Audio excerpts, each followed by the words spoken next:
thank you very much to Marie, and thank you very much to the hosting organizations. I'm very pleased to be in Finland, and I'm very pleased that this is the second edition of the summer school in leadership and governance for sustainable tourism. It took a lot of effort, but we are very happy that we are a very motivated and committed group to achieve sustainable tourism.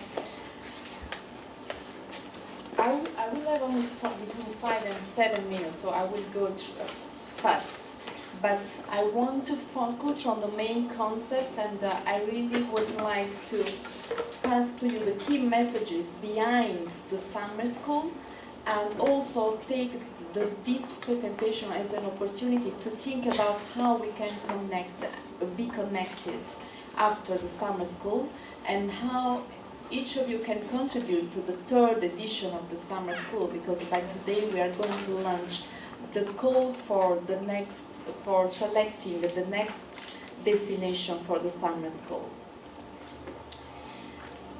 A step forward in sustainable tourism. This is the aim of FAST and PM4ESD, the qualification project management for sustainable development that we have been creating, because we realize that really in tourism we need a step forward in the way how tourism projects and destinations are managed in developing and developed countries.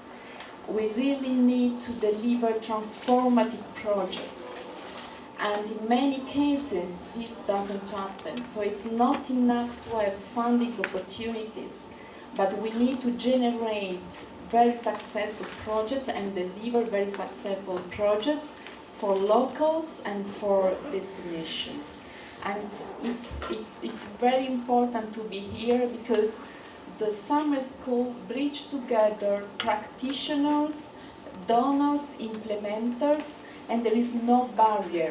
We want to bridge the theory with the practice. We want really to put together the view of the donors with the view of the implementers. This is very important. So here you see two examples of very big programs. You all know Pompeii, the case of Pompeii. That's not enough to give to Pompeii 105 million projects.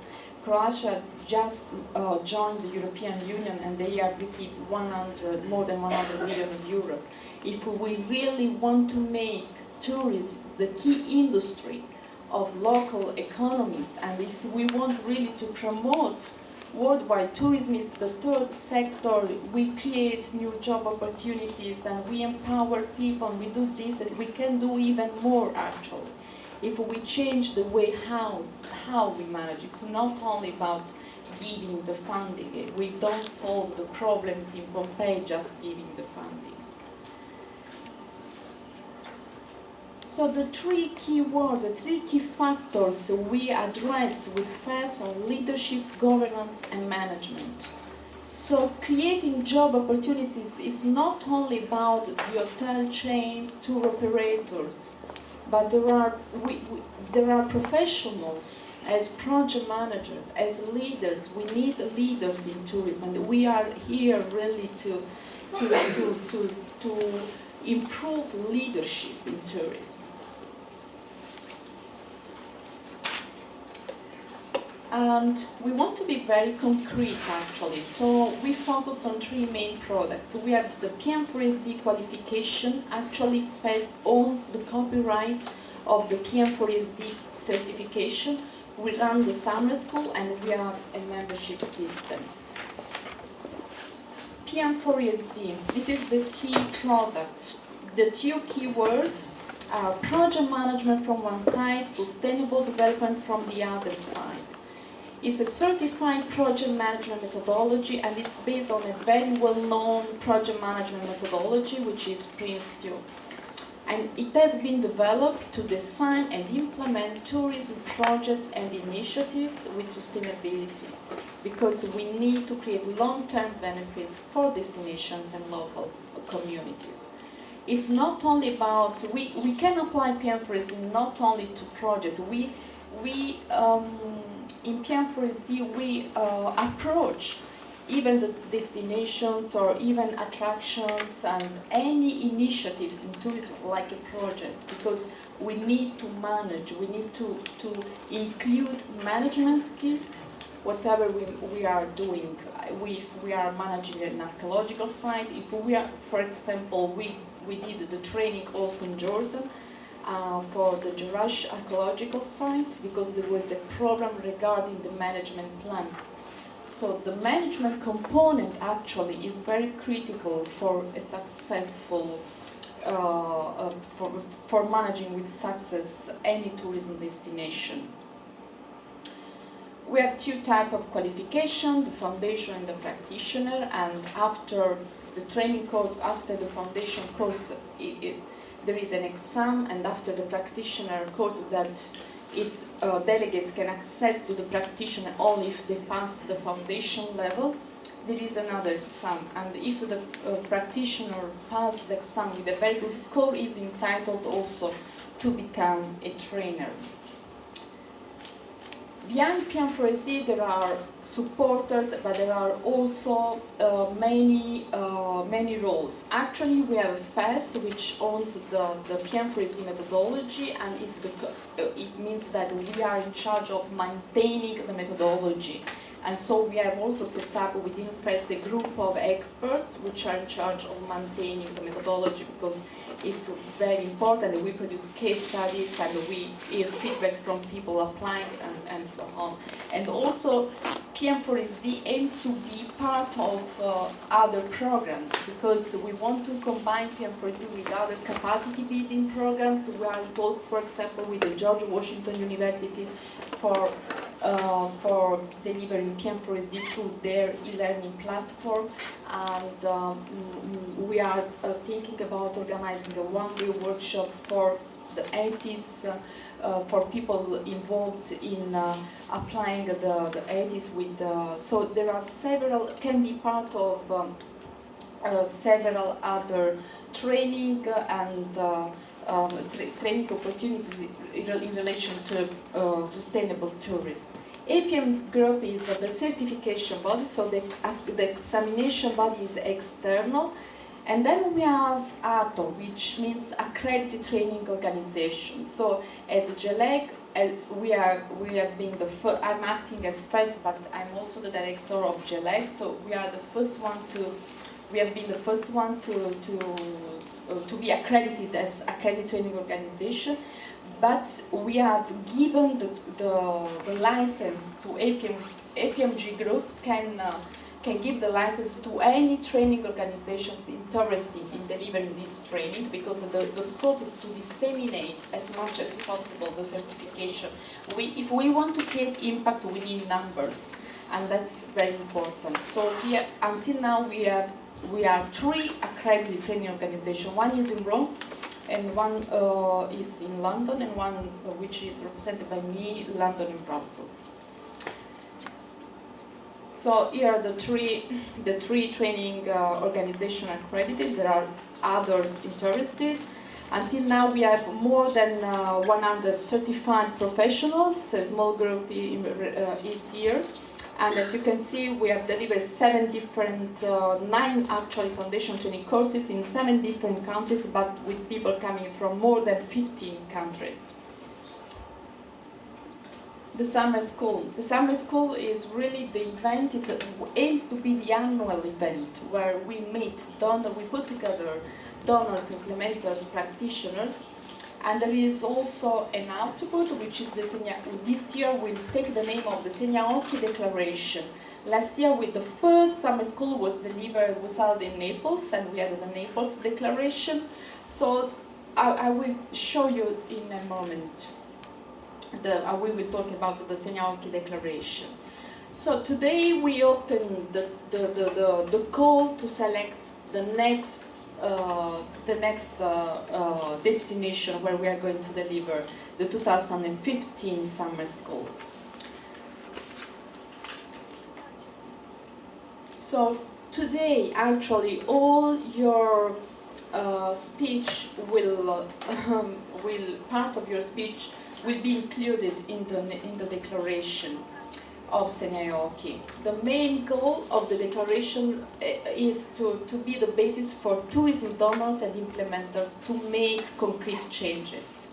So it's just a 2-page paper, very concrete, but it represents the guidelines to make the change as from the side of the implementers and from the side of donors. It should be included in the ethical principle for sustainable and responsible tourism, actually, because the way how we manage projects, the way how we manage destinations starts, if we want to make the change, actually, it starts with a more ethical approach sometimes. So, if you are an organization, so we want to cooperate with you, you can sign an agreement, become a member, sign the Seinäjoki Declaration, can be signed by people and by organizations, become a NATO, become an OSCE organization, and if you are a professional, you can get the certification. So these are the social PM4SD. You will get the presentation, so you can connect through Facebook, LinkedIn, and Twitter, and the websites.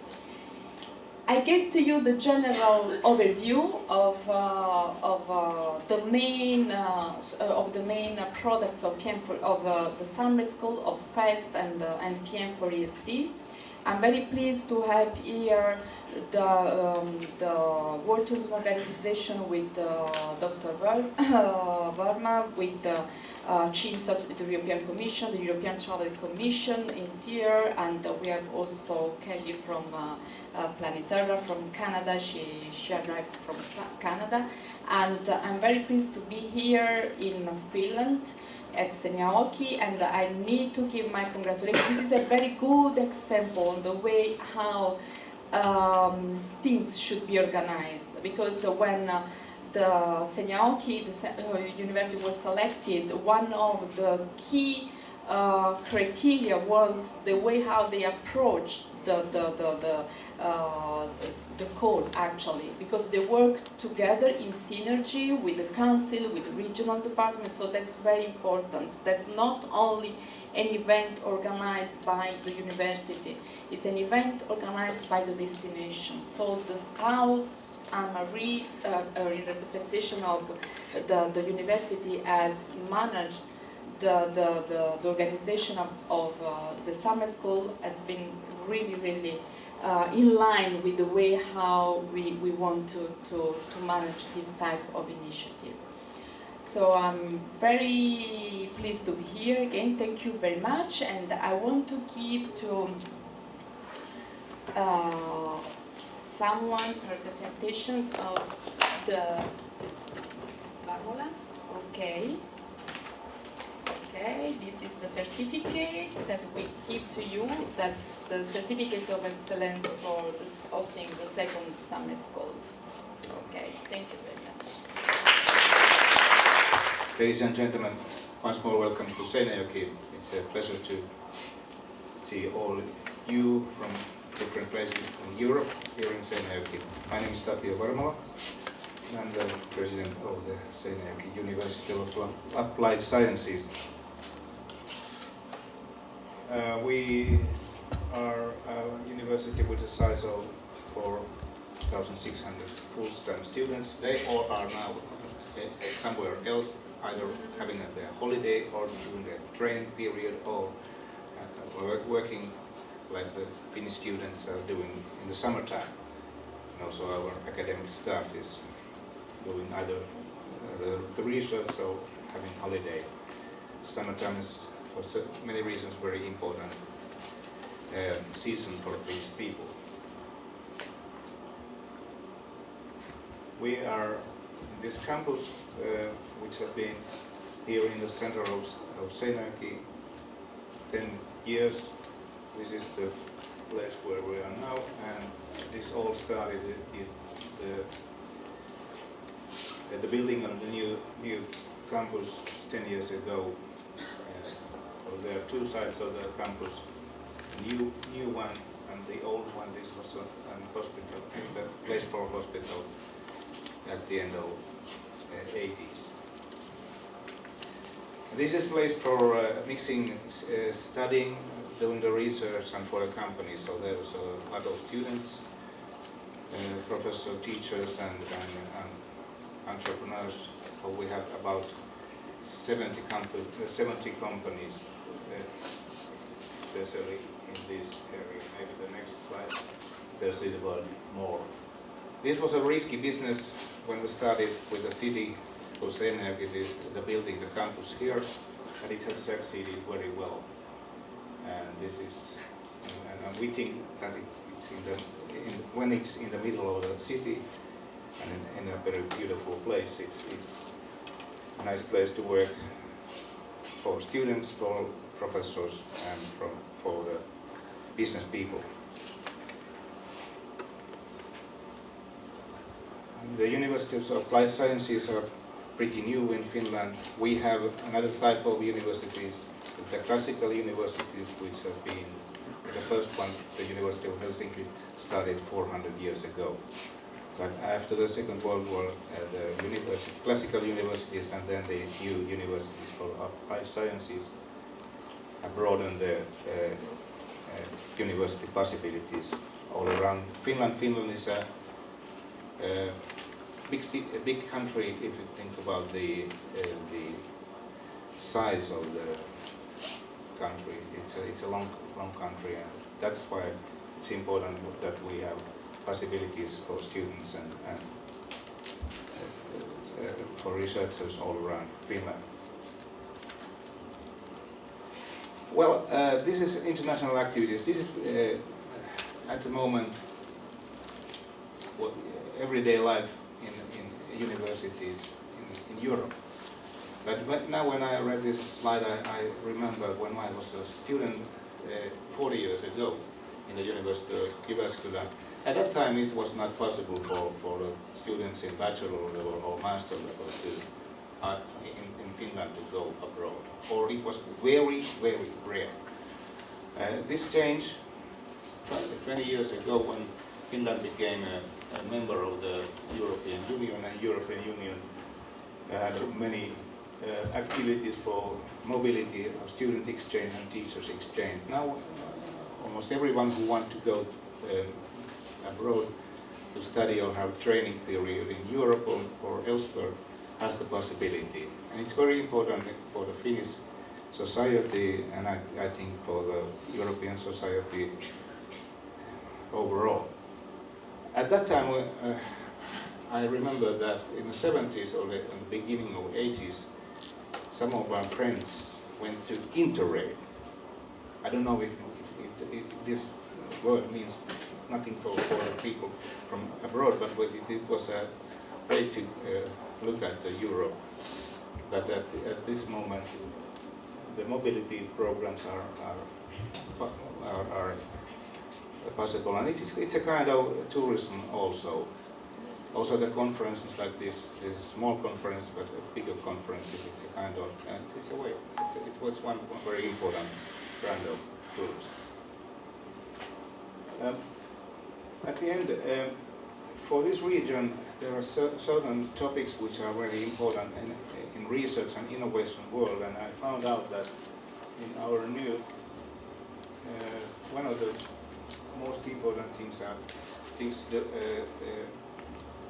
which has to do with food and agriculture and things like that. And for certain reasons, I don't know why, we have this region, we try to develop sustainable food solutions. Now this conference has to do with the sustainable tourism activities. So this is something, one part where also our universities and the other universities and the companies who are doing this research and innovation work here in Seinäjoki has a slide, same idea like you have here.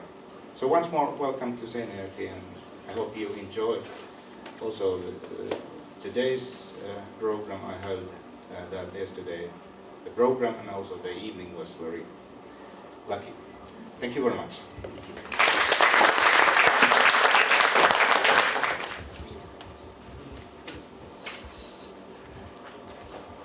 My name is Ulla Jussila and I'm Managing Director of the tourist organization that is a regional sales and marketing company of tourist services. A few topics in my short presentation.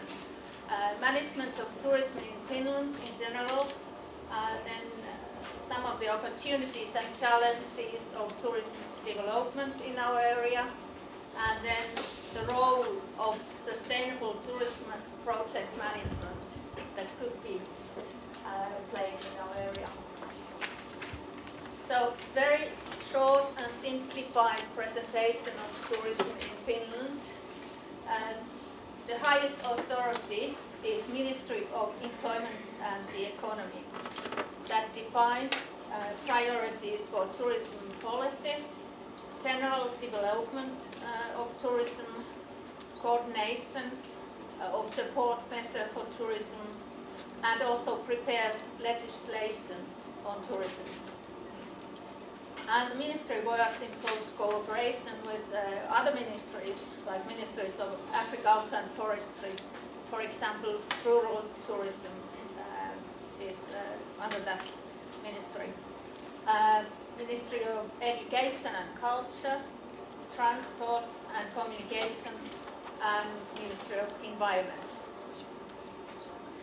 Finnish Tourist Board is, or Visit Finland as it's called abroad and as marketing name. It's an agency under the Ministry of Employment and the Economy.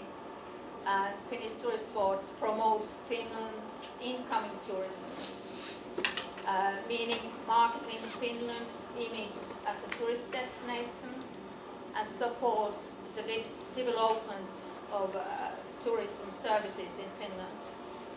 There are two projects, or several ones, but two of them are mentioned here. For example, Culture Finland and Outdoors Finland.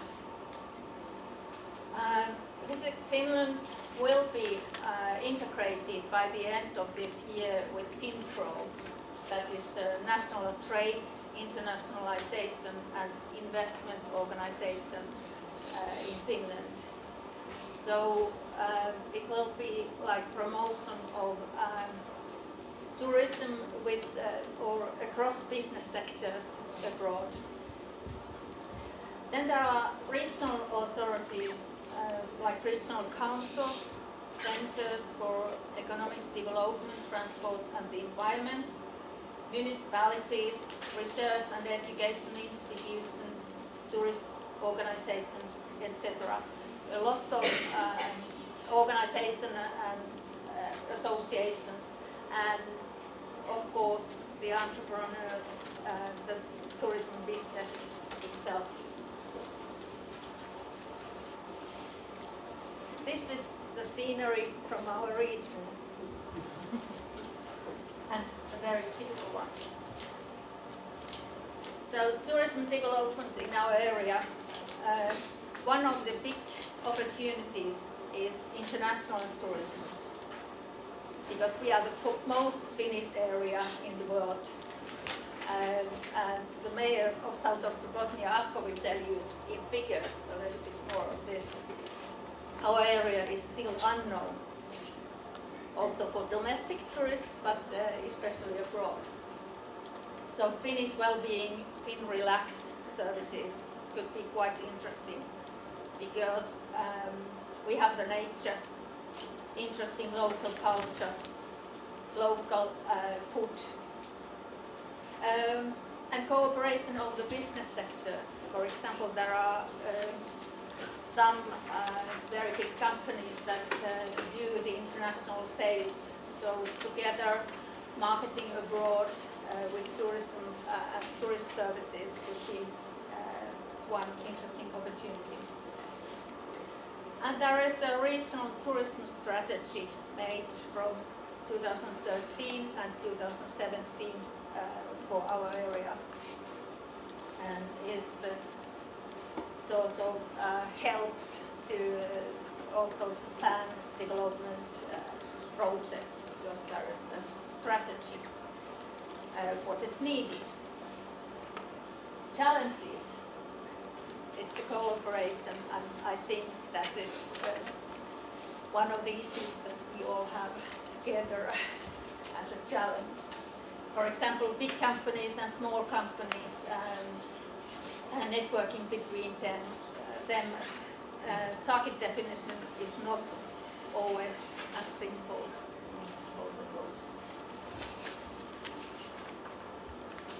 These are the delicacies that the Finnish nature and forest offers. In this picture, Arctic cloudberries and chanterelles. And this is how we would like to keep it also in future, so that our children and the next generations can also enjoy this richness that the nature provides us.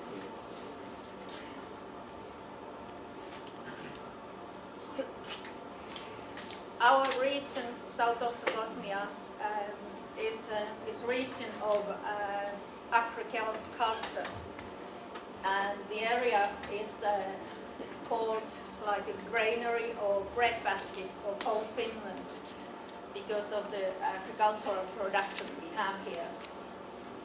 And that's what we are known for as area. Our area is also known for big and massive events. Quite many events, and there lies the opportunity of sustainable management, project management. Because of these many big events like tango festival, rock festivals, sport events, religious events, meetings, exhibitions.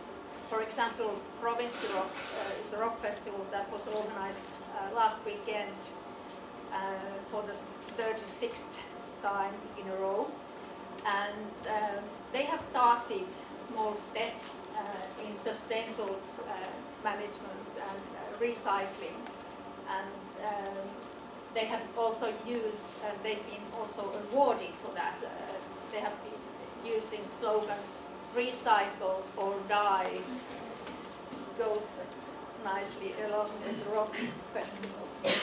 But that is also an opportunity to combine all this expertise in event organization that is found in our area and combine it with sustainability management, so that it could be also made like a local brand and image and used as for marketing.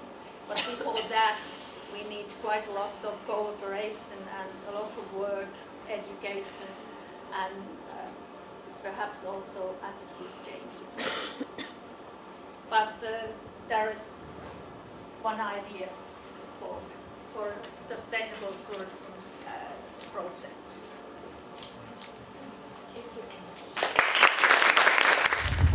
As you know, you are now in Finland, so not very much about that, but we are a very sparsely populated country, a country of forests and lakes. Unfortunately, in this area we have very little lakes, or not many of them. Mostly we have flat land, fields and rivers, which means that traditionally this is not such a touristic region compared to other parts of Finland.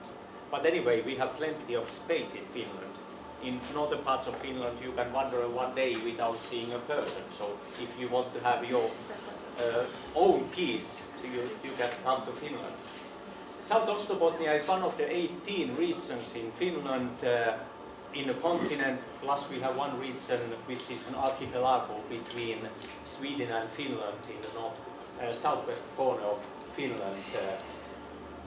As already mentioned, we are an agricultural region and our main sources of livelihood are food and wood and metal, especially connected to biotechnology and clean technology.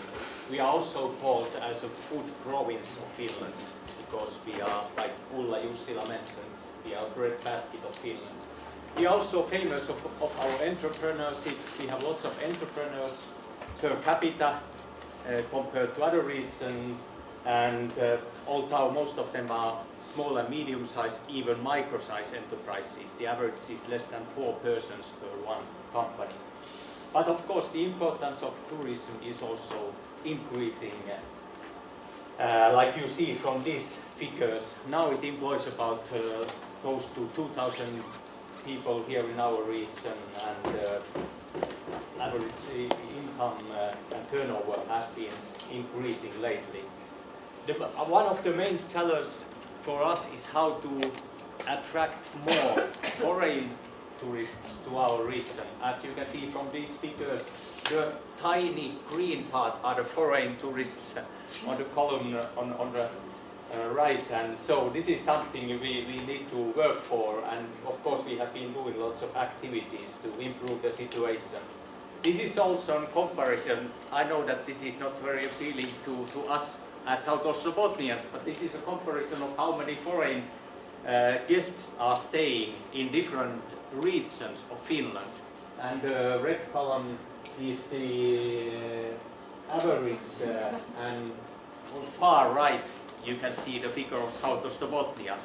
So that's one of our challenges, how to become more known among especially the foreign guests.